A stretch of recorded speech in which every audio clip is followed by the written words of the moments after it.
ang dalagitang mananahi at ang mga diwata ng hardin. Sa isang maliit na baryo, may isang dalagita na nagngangalang Elena. Mahilig siyang magtanim ng mga bulaklak sa kanilang bakuran, rosas, sampagita, gumamela at iba pa. Bukod sa pagtatanim, may isa pa siyang kinahihiligan, ang pananahi ng mga gown.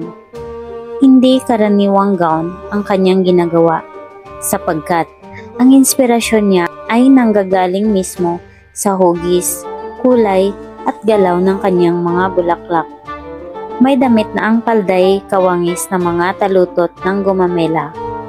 May isa namang ang disenyo ay kasing inam ng mga rosas na kanyang inaalagaan. Ngunit, imbes na humanga, madalas siyang pinagtatawanan ng mga tao. Ang pangit ng gawa mo, Elena. Sino naman ang magsusuot ng ganyang damit? Tuksuhan ng mga kabataan. Sayang ang oras mo. Mas mabuti pa magtahi ka ng simpleng baro, sabi pa ng ilan. Dahil sa paulit-ulit na pangungot niya, isang gabi ay hindi na napigilan ni Elena ang kanyang luha.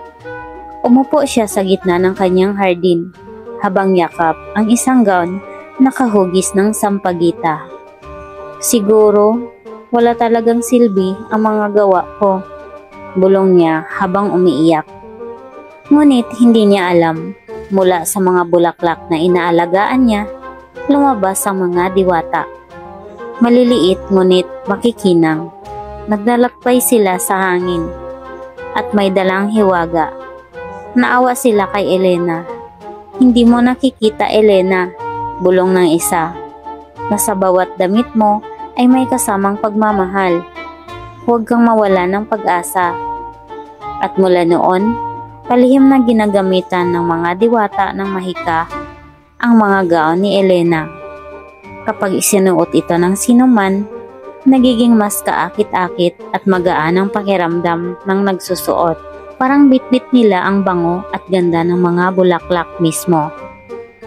Isang araw, dumayo sa kanilang baryo ang isang mayamang babae na naghahanap ng kakaibang gown para sa malaking pagdiriwang sa bayan.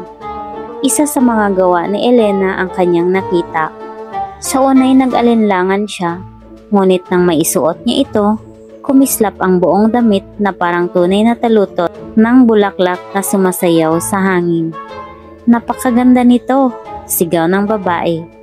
Binili niya agad ang gown at isinuot sa pagdiriwang. Dahil doon, nakilala si Elena sa buong bayan. Sunod-sunod na umorder ang mga tao ng kanyang mga disenyo. Hindi na nila tinawanan ang kanyang gawa. Bagkus ay humanga sa kakaibang estilo at ganda. Sa kabila ng lahat, nanatiling mapagkumbaba si Elena.